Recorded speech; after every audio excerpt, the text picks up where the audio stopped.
Uh-oh. Uh-oh. Oh, crap.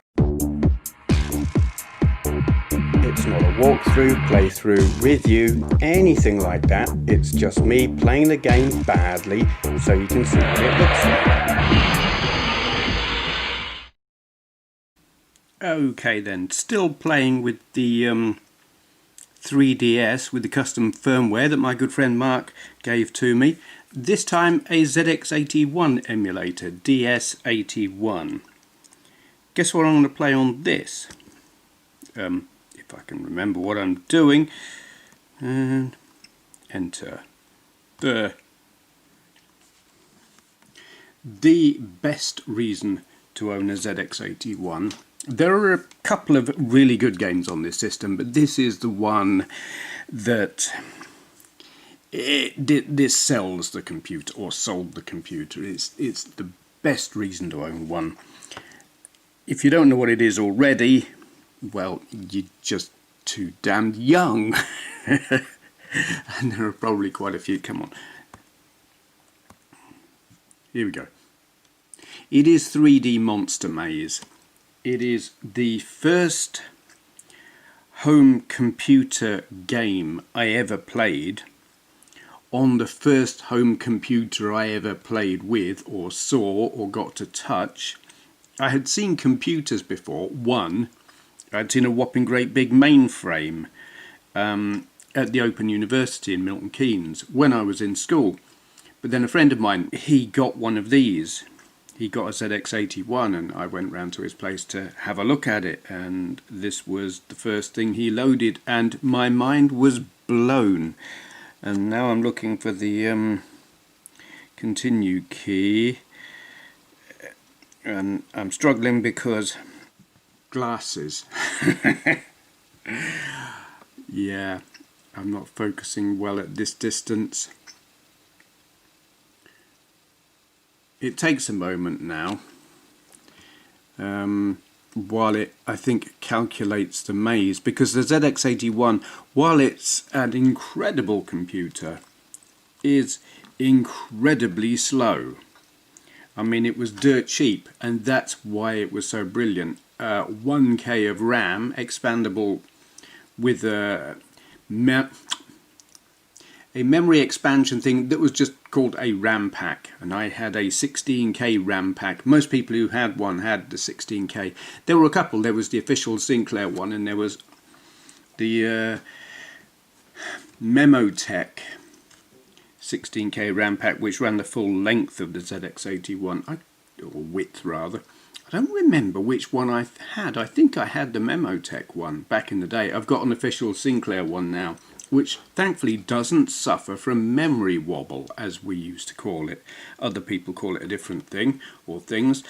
But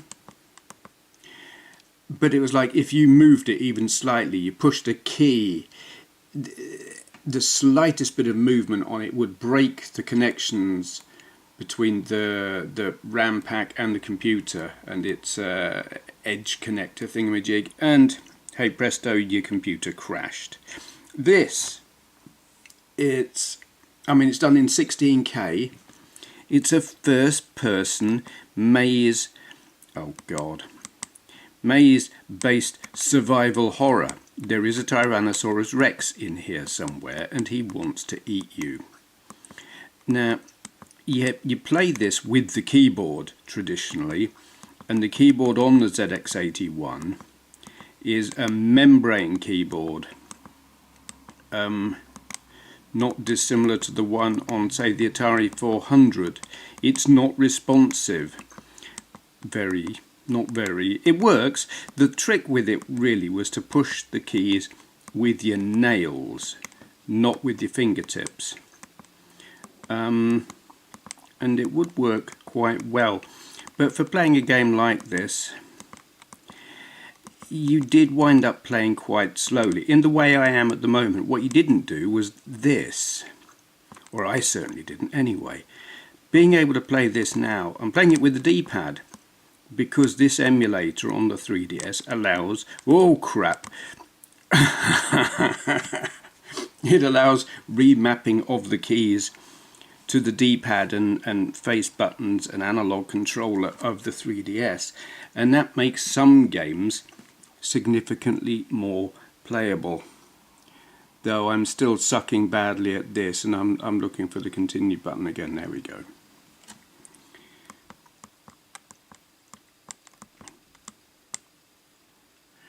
You only get points on this game when you're near the Tyrannosaurus Rex, which makes it a very dangerous game to get a good score on. You've got to like play chicken with a T-Rex basically. You've got to be in his neck of the woods without getting eaten. You know, you can wander around and do all this, but your score doesn't go up.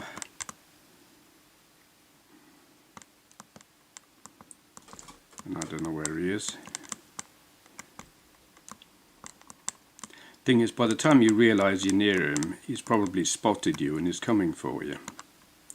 Uh-oh, uh-oh, oh crap, and I ran the wrong way because I'm a Burke. Yeah, we'll have another go. It's great. And I mean, if you're at all familiar with the ZX81, you realise what an incredible achievement graphics like these are. It is super low res. Oh God.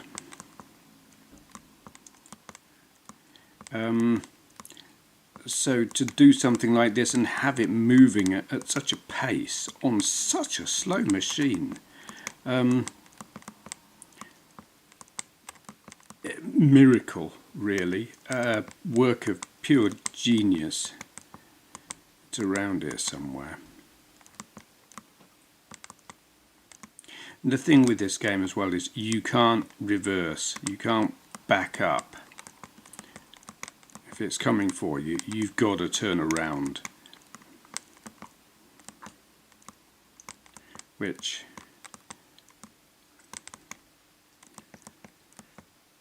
makes responding and getting away, if you see it coming towards you, you got to respond really quickly and get the hell out of there, or you're going to get eaten. And it does create, or it certainly did on a ZX80, oh dear, on a ZX81 with its somewhat unresponsive keyboard, seeing it coming towards you after you'd spent an age loading the thing and you don't know, you're going to get memory wobble and have to reload, it just creates a sense of panic. And for like, oh crap, oh double crap, oh. Yeah. I mean, and that, I had played Atari 2600 games before, but I had never played anything like that. It was back in 1981. Playing this was like in 1990 whatever, 4. It was like playing Doom. It had that effect on me. It was that, oh my God, this is amazing. And while more advanced computers and consoles and things came out, it was a long time before I played anything that blew my socks off in quite the same way. And I think part of that was it's the first person perspective. I love first person games. And this was the first one I ever played. Probably the next game that made me go wow in the same way was probably Battlezone in the arcades,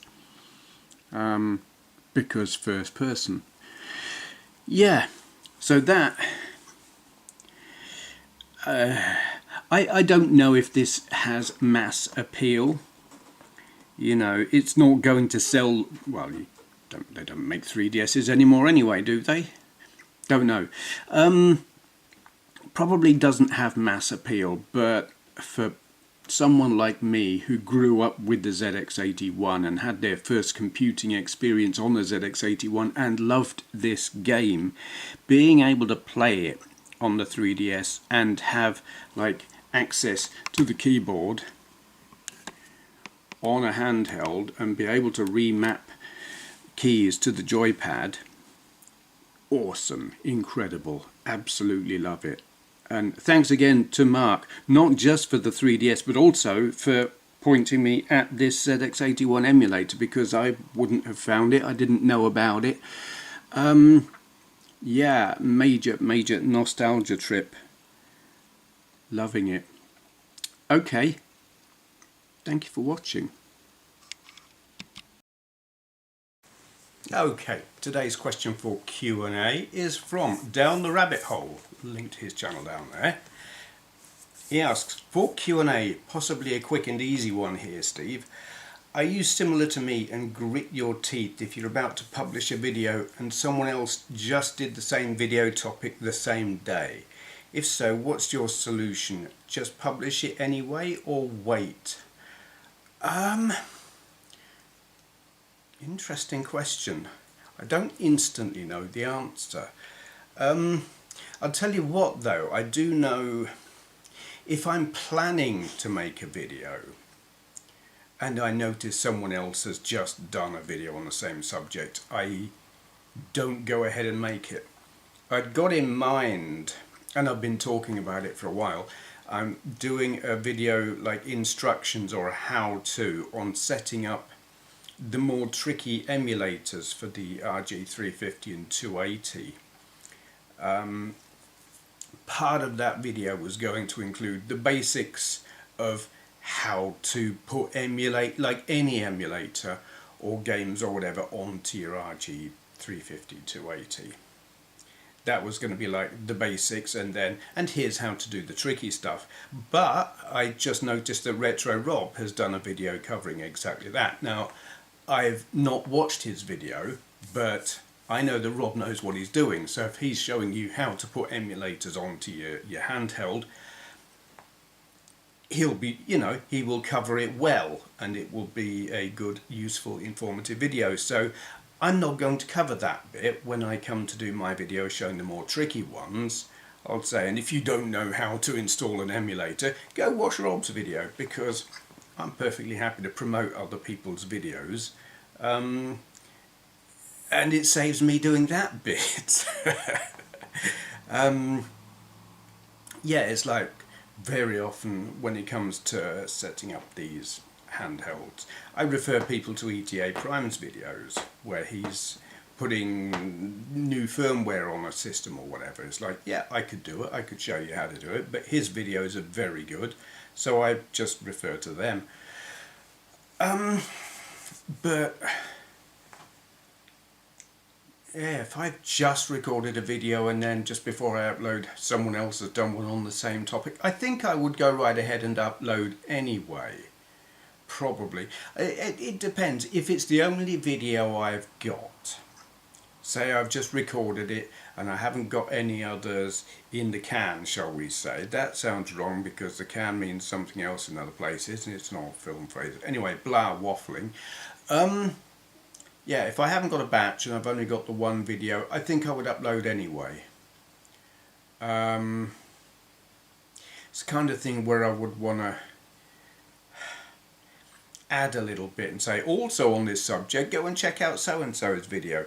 But it's like, I suppose it depends how long it took to render. If it's a long video, I wouldn't do that. If it was a short one, maybe I'll just add that little bit and tack it on the end, perhaps.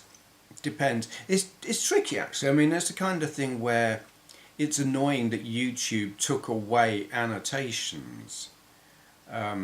It is the kind of thing where if someone else had put one up the same day on the same subject, yeah, I would add an annotation saying, also check out this video by so-and-so. You can't do that anymore, and that's annoying. I know there are other facilities and whatnot that they give you for adding bits, but I liked annotations. I used them quite a bit, and now they're gone, and that's YouTube improving things. Yeah, no, I think if I had a batch of videos, I would upload a different one. But if I only had the one, I would upload it anyway. And I mean, if it was a gameplay, and there would be value in my video as well as theirs, because I don't just do gameplay on its own now, as you are seeing for yourself, because double header video, gameplay, and then me going blah at you. Yeah, I would publish anyway, unless I had a batch. But I know what you mean. It is, it does feel kind of awkward. It doesn't happen very often. It's rare, actually.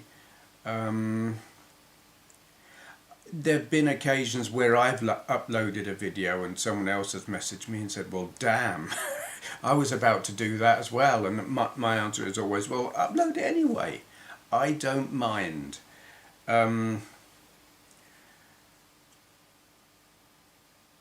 Stealing Thunder is not... I don't know if it... There was a phase in the history of the retro community on YouTube where there was a competitive element on here. I don't see that anymore. It was a much smaller community, and there were like two, I won't say factions, but there were those people who were supportive of other YouTubers, and there were those who felt they were in competition. And those people felt, well, if that person's getting lots of views on their video, they're taking views away from me. So I don't like that person, and I'm going to slag them off. That happened. I don't see that kind of thing anymore, and that's good. No, I think there's plenty of room for more than one person to make a video on the same subject, because it's good to compare. It's good to have more than one opinion on a thing. One person might like a game, another one might not. So yeah, go for it. I mean, it's like there are lots with these Chinese handhelds. You'll get lots of videos coming out at more or less the same time, like the 280M and that Pow Kitty V90. Lots of those appeared at the same time, and it's because the Chinese companies give out lots of freebies to YouTubers to review, and they all arrive at more or less the same time. So, you know, there have been quite a few 280M videos have all appeared around about the same time as mine did. I think I got mine out quite quickly. Can't say it made a lot of difference in terms of views. Yeah, and there have been quite a few for the V90.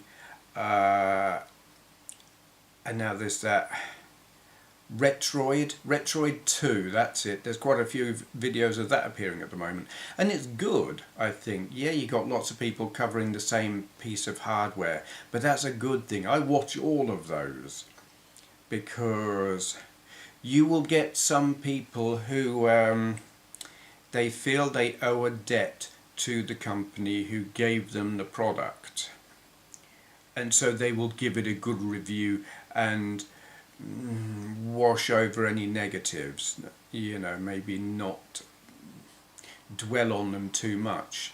And then you'll get some reviewers who will be more critical,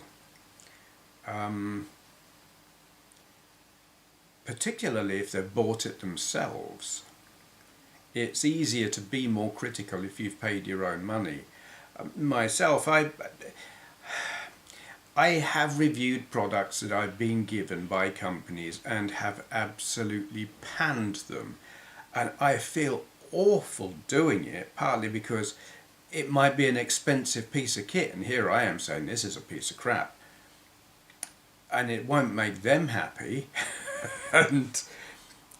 and it also leaves me thinking, well, they're not going to give me anything else. But credibility matters, honesty matters. Some reviewers, and I don't have any specific reviewers in mind, but I know that it happens, and it has happened in the past, will perhaps sugarcoat what they say about a device that is less than perfect, because they still want to receive more items for review from that manufacturer or distributor or whatever. And I understand why they would want to, not even because, hey, everyone likes free stuff, but because hardware reviews get more views than an awful lot of other videos that we could make. I mean, my hardware reviews are the best performing videos that I make. I wish I could do more of them, but there you are. Yeah. So it's good to watch more than one video on the same subject, because perspective. Some people are more critical than others.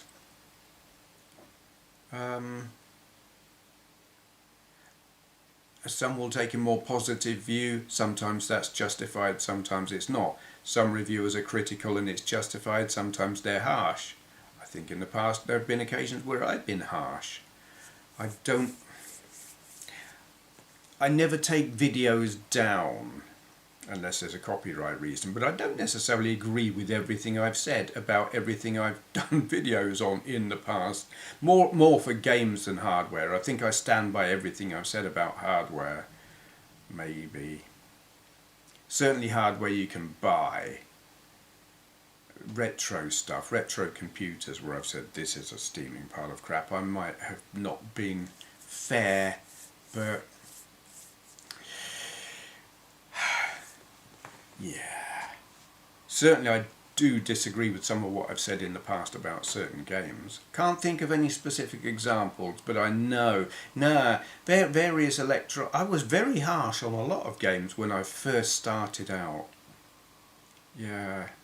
I look and I think, wow, I was pretty negative there, where I wouldn't do things the same way now. Wow, I'm straying off topic, aren't I?